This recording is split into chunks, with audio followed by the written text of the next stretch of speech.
Dealmaker Zone. Today we're at TechCrunch Disrupt in Brooklyn, New York. In a full immersive way on your iPad. Also, you can start some videos on it. I found the official top stack branded shot ski. We're running full circs at the Gracie. What would your coach rich? You'd be really rich, that's true. Dealmaker Zone! Yeah, baby! Yeah, you got this guy, you got him. Welcome to the Dealmaker Zone. My name's Steve and I'm your host. Our guest tonight is the one and only Duke Long, the godfather of commercial real estate technology. We're super excited to have him on our set tonight. He's going to talk about everything you've ever wanted to know about commercial real estate tech. Duke, welcome to the Dealmaker Thanks, Steve. Zone. Appreciate it. Thanks for having me on. Absolutely. So for those people who don't know you, tell them a little bit more about Duke Long. My background generally comes out of brokerage. Started after military and college to get into the brokerage part of commercial real estate. I was always uniquely positioned, a little bit because of my age, to be young enough to kind of see some of the tech coming along and had the generation in front. So I was always a little bit of the tech guy who kind of knew some stuff. Okay. So that kind of helped. And then I started volunteering on the state level and then the national level as far as helping with technology and some of the things of understanding what it actually can do or is. And then that kind of blossomed after that. So now talk to us about blogging, because when it comes to real estate technology, you're like the most prolific blogger out there, right? Everybody reads your stuff. How did you get into that? It was a little bit by accident. And part of me being a broker and volunteering, there's a good friend of mine back in Indianapolis who was a very savvy media person and had been on the radio and understood media really well. And he and I volunteered a lot. And he's like, look, you should write some things. You should talk the way you talk and do those things because there's nobody doing commercial. And I was like, no way, I don't have time. So I wrote some things and he submitted them to a national site and it was just an epiphany. It was just unreal, the explosion that happened after that. So with his guidance a little bit, I decided to create my own site for a lot of reasons, one of which is that I can control it and say and do whatever I basically want with it generally. And it's evolved and exploded after that point. I think part of the reason that it's gone that way is social media has really exploded. People resonate with it a little bit because I can maybe say some things that other people shouldn't or wouldn't because they're affiliated. And I completely agree with that. If you're at some of the companies, there's no way you should do that. And I have a little bit of a voice for them. Because you work for yourself, so you... yeah, I'm not going to get fired. So I'm not, I could say some things that probably some people don't really maybe want to hear, but I let it out there. And also, I think they understand that I'm their advocate, or I want them to understand things better. I want the business to be better, and in a helpful way. It's not negative or deriding. It's just, hey, can we all do this? Can we be this? And that's kind of how it's kind of built and grown up.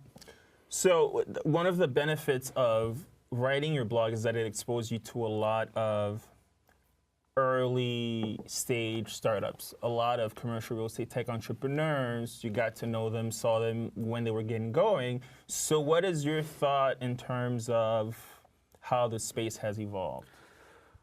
Depending on how old you are, we're in the second, third, fourth, or fifth wave of technology. There's legacy companies that have been out there like Argus or LoopNet or whatever over a period of time. This wave I would call about a 5-year wave. It's with the VTSs, the VTSs. It was before Hightower. It was before Comstack, and all, those companies were just somewhat starting and getting going. I think a couple of things help with that. Again, the ability to network and get those people to get together, plus help each other and how they were growing companies, and plus now software as a service. That did not exist X period of time before. So that has kind of helped what I would say the tech area of commercial real estate grow to where it is now. And I still think even as far as we have advanced, we're still just getting started, just barely getting started. So all these companies that we mentioned, VTS, Florida, et cetera, right? Over the past 5 years, what have you been most surprised by? That's a really good question. I'd say I would be surprised that it's not been adopted more, but that doesn't mean that's a bad thing. I think that a lot of what commercial real estate is or does, analytics, valuations and things, is working pretty well. I think there are legacy systems that support that. I think the adoption can and should be probably, it needs to make sense. And a lot of these companies that are out there, I'm sure they have the want, the need, and the money to pay for it, but show them something that's really, really valuable, that's really going to help them do something with their property. And if the technology itself, if it's not helping them analyze or create value or create efficiencies, then what's the need? So I think we got to get better at some of those pieces. Do you think it's a function of the messaging from the startups, or or is it a function of the owners are just not inclined to like use these products because they're happy with what they have, or they just don't necessarily see the direct return? Okay, that's a great question. I'm not sure that the messaging is entirely wrong in any sense. I think that if you are a manager of, let's say, 200 buildings, what makes your day better, more efficient? What saves you money?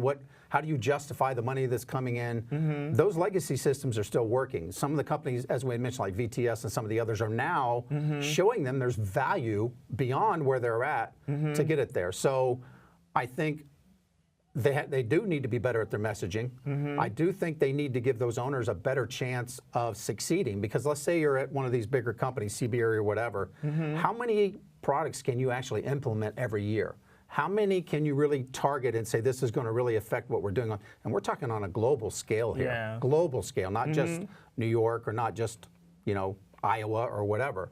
So that's a little bit of an issue. And plus, I think there's a little bit, after this period of time, there's a little bit of jadedness because there's so many things that coming up. It seems like there's a new commercial real estate tech startup every day, and of all people I would know. I mean, it's every day I get them. And God bless, I think it's wonderful that those people are trying, but do they really understand what that actual end user really, really needs and wants?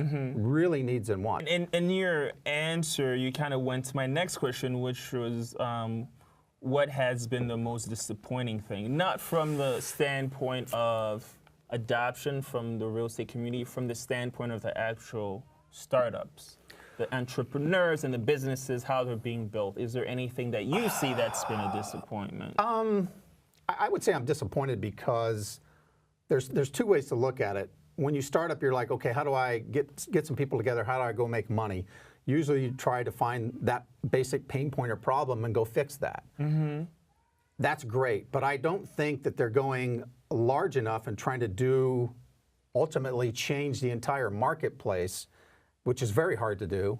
I think that we could and should be a little more open and transparent, somewhat like the financial area is. I think the marketplace that we function in is still very antiquated in the way that it puts data out, the way that it's shared, the way that it's collaborated with. So the startups, and maybe I'm one of those people, need to be better at addressing that larger issue and make those markets better for all, I think. I think it creates more value. I think it would create more deals. And I think it would be just better for even the tenants. Who's the advocate for the tenant right now? Now, I'm not suggesting the brokers are not, but how does that tenant know exactly what the marketplace really, truly is? That's a good point. And you brought up the financial sector and brokers. I'm going to start with brokers. From the residential standpoint, it seems like there's always a new application that's being built to get rid of brokers, right?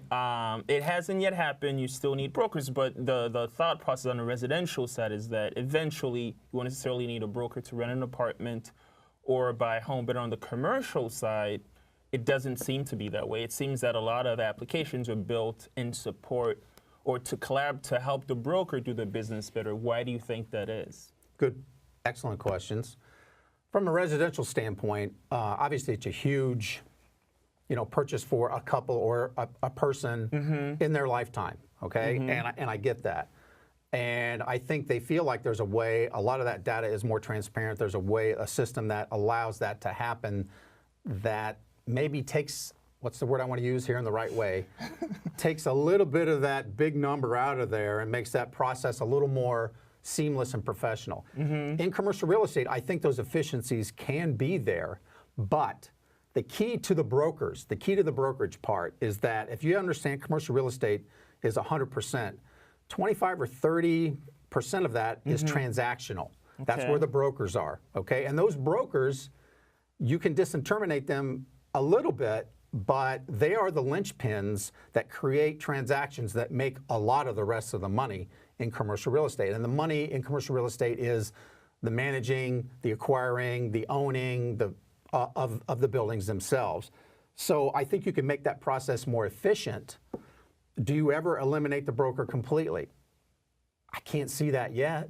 I just can't see that yet because, again, those transactions are creating a lot of dollars in the rest of the marketplace. From a broker standpoint, from the residential standpoint, that doesn't mean they're not creating dollars, but they're doing a transaction, then they move to the next. And also, I think the transparency point is a big part of the reason why, from a residential standpoint, you might be inclined to say, well, I can get all this information. It's not as complex, but on the commercial side, it's far more complicated, right? Yeah. And there's not as much transparency with a lot of the information, right? Which is one of the things startups are trying to solve, right? Good. And that doesn't mean that having all the information is going to disintermediate brokers on either side. I think the residential side does a great job of saying, look, here's a base set of data that everybody agrees we should start working from. Commercial is not utilizing that the way they probably could and or collaborating with each other on that level. That's where I think there's a lot of room for us to advance beyond. Because if you go to 10 or 20 of the top markets in the United States, how much of that market can you really find? I mean, every building's there. How do you know what every building is? Like the actual data, the actual information. Where is that? And it should be a lot more efficient and easy to access. You would, yeah. And that doesn't mean that you're taking someone who can understand that marketplace locally and create value. I think it even creates more value. Because if I'm on the Upper West Side and I need to know X and X, I need to know somebody who knows every building on the Upper West Side. That's what I need. Who understands, because there's some things that are probably won't be reflected in the data. What's Very much happening so. in the neighborhood, Very much so. what new construction is occurring, or trends. There are a variety of other factors where the human element does Well, but in commercial real estate, you can find out a lot of these types of things, how many trips people take, the kind of parking, their transportation, all of those things, but they're still at localization. So in a good way, I think we can expand on that more, and we should expand on that more. And again, I still think that creates more value for someone who's a broker who can utilize that and help create a transaction with it. That's my opinion about it anyway. Makes sense. So let's go back to the financial sector. So when it comes to fintech, so financial technology and startups, the Goldman Sachs of the world, Barclays, they've really embraced it. Barclays co-sponsors an accelerator. JP Morgan has hired a ton of engineers. But when it comes to real estate, we don't necessarily have, I know there are a couple of major real estate owners and developers that invested in some of the major startups that we know, but not necessarily at the scale or not necessarily putting a lot of their portfolio on the platforms that they're invested in. Why don't you think the major real estate companies have embraced the transformation in the same way finance has? Okay, first of all, in finance, again, you have a much more robust and transparent market from a data standpoint. Okay. Also, finance, in that sense, they make a lot of money transactionally. Okay, they make fees over the transaction part. So my opinion is that they're obviously trying to use some of these technologies to what? Help enhance what they do and compete in the marketplace. In commercial real estate, not so much that the market's not transparent, but they don't need to manipulate that data or try to, what's the word I want to use here in the right way? Try to enhance the data sets to make their value proposition look better or more. It's the physical structure. The physical structure is where all the data, the quality data, it's telling you everything that you want to know. It's not some other piece of the marketplace or other parts of that. So I think that's why, so far, and here's the other thing that I know for sure. There's plenty of money in commercial real estate to invest in whatever's necessary. Whatever's necessary. But what is necessary? We haven't proven that yet. I think the financial sector is ahead in that certain sense, but they're looking at more transactional stuff. We, in commercial real estate, in a good way, are looking at more of the physical structure and how to make that more efficient and more valuable as an asset. Got it. From the standpoint of startups, is there any startup that you see out there that most people are not aware of that's doing something real interesting and cool? That's a great question. We've went through different phases of tools that might work, things that might gain traction. These could be great. I think we're starting to get to the point where some of these companies and even the VCs and the people that back them are starting to say, look, we can really start to utilize some of this stuff.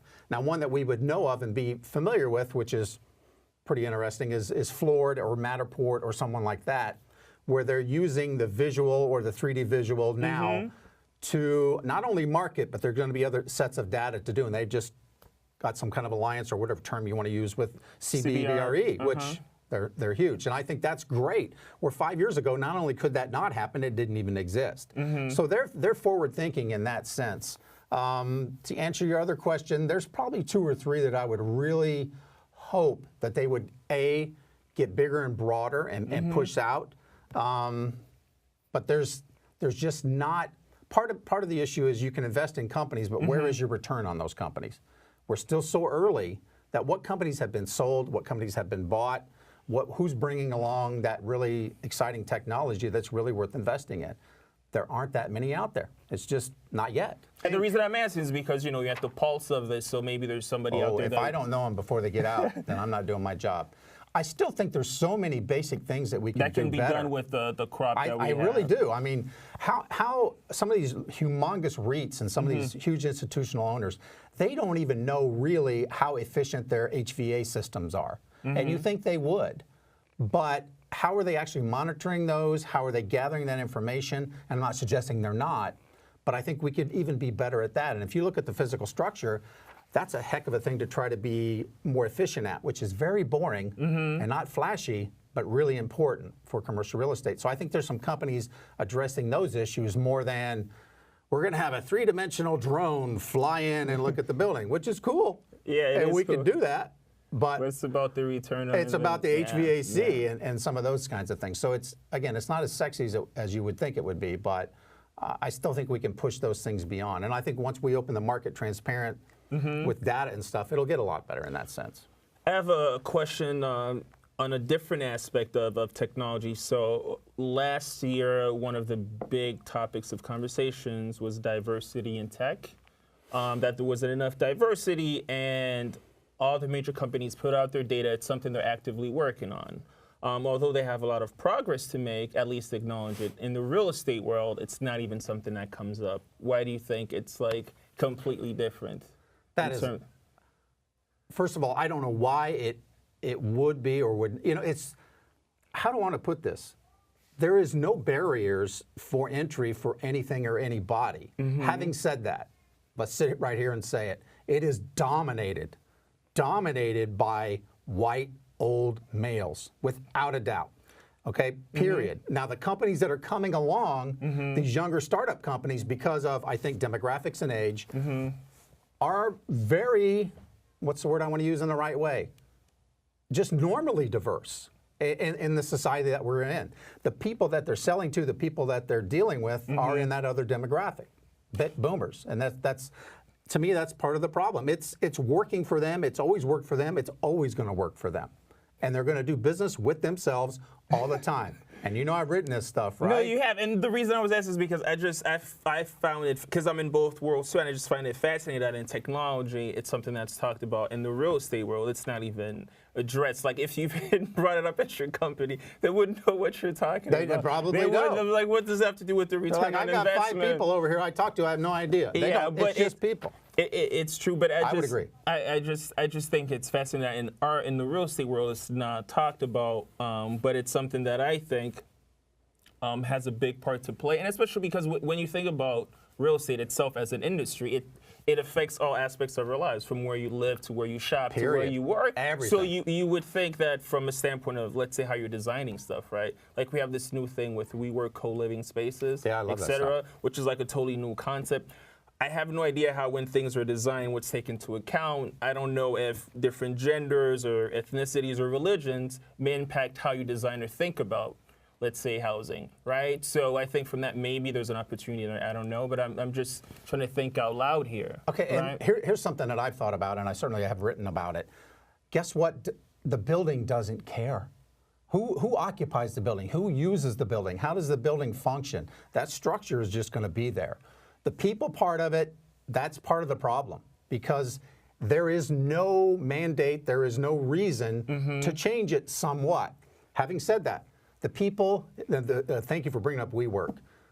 First of all, I had that idea, and it still makes me mad every time I think about it. You had the of the co-working. I had that idea. But anyway. You have to execute on ideas. Well, that would be different, right? You know? They did execute. But the point of that is, people are going to work and be and do, and I got a laptop, you have a laptop, we can go out wherever. And that's changing everything. We're getting to now the space of corporate offices in a box, turnaround 60 or 90 days. Lease terms almost zero. When I say lease terms, people are looking for 5 or 10 year leases. Companies are like, I want to walk out tomorrow if I want to walk out.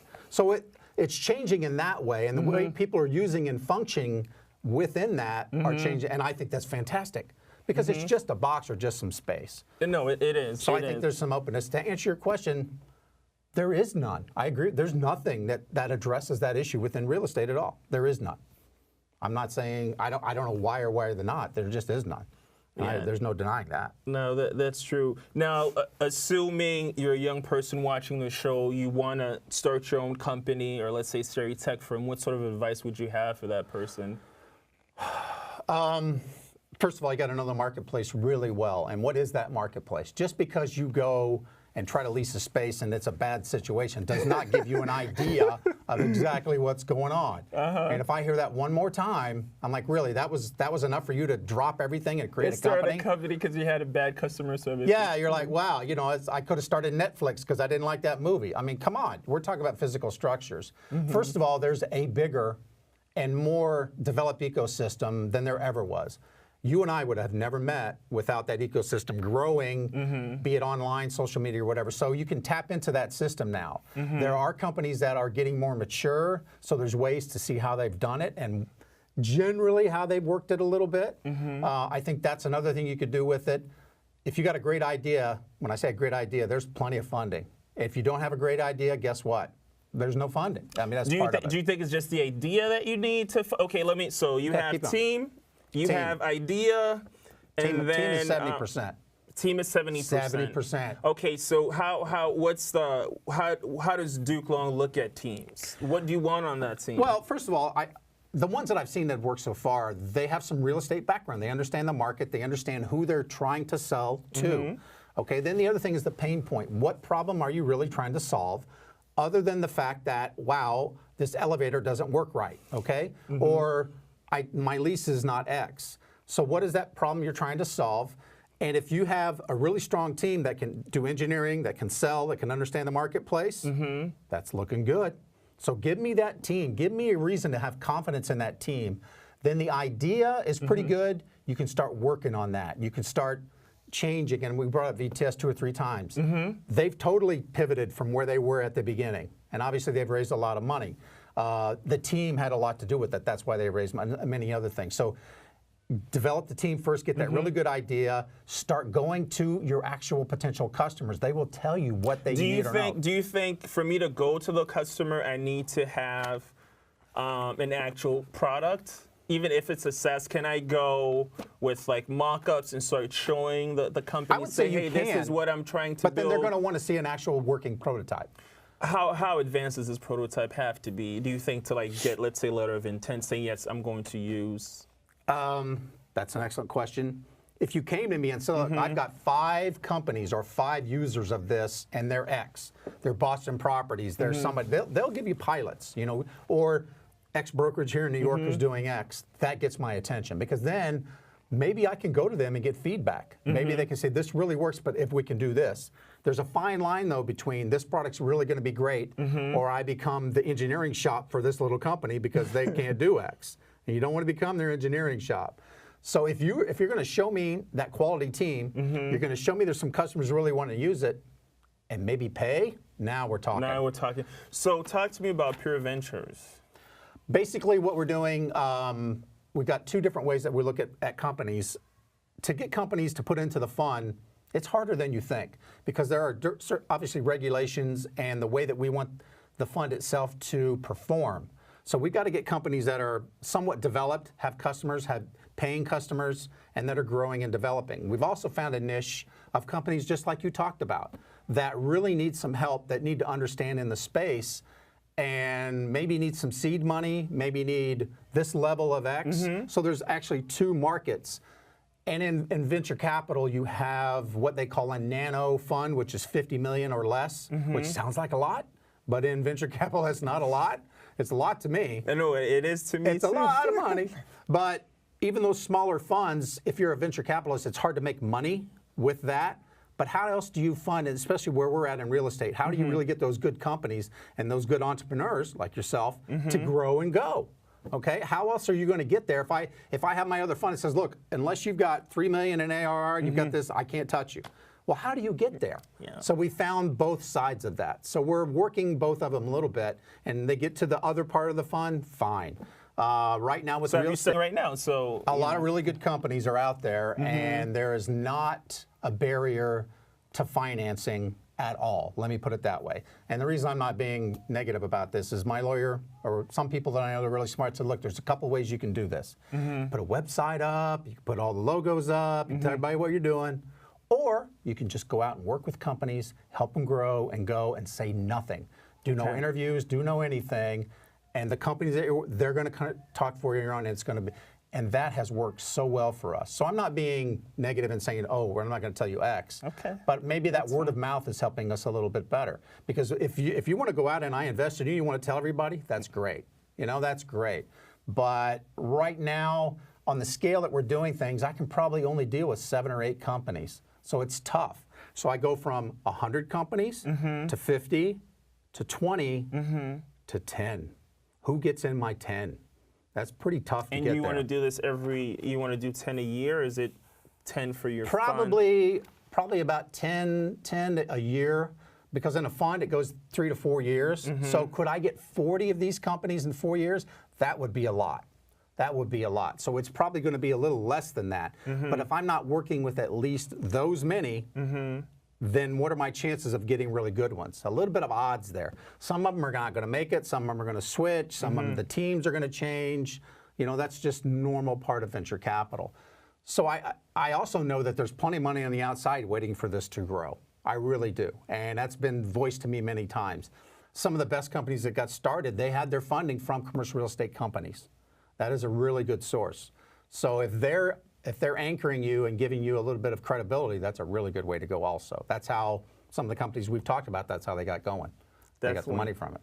With that said, we're completely out of time. Thank you so much, Duke, for being a guest. Appreciate it.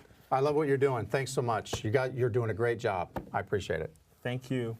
This is our show for this week on the Dealmaker Zone. If you want to be a guest or send us your feedback, please send us an email at show@AnySizeDeals.com, and that's the last word.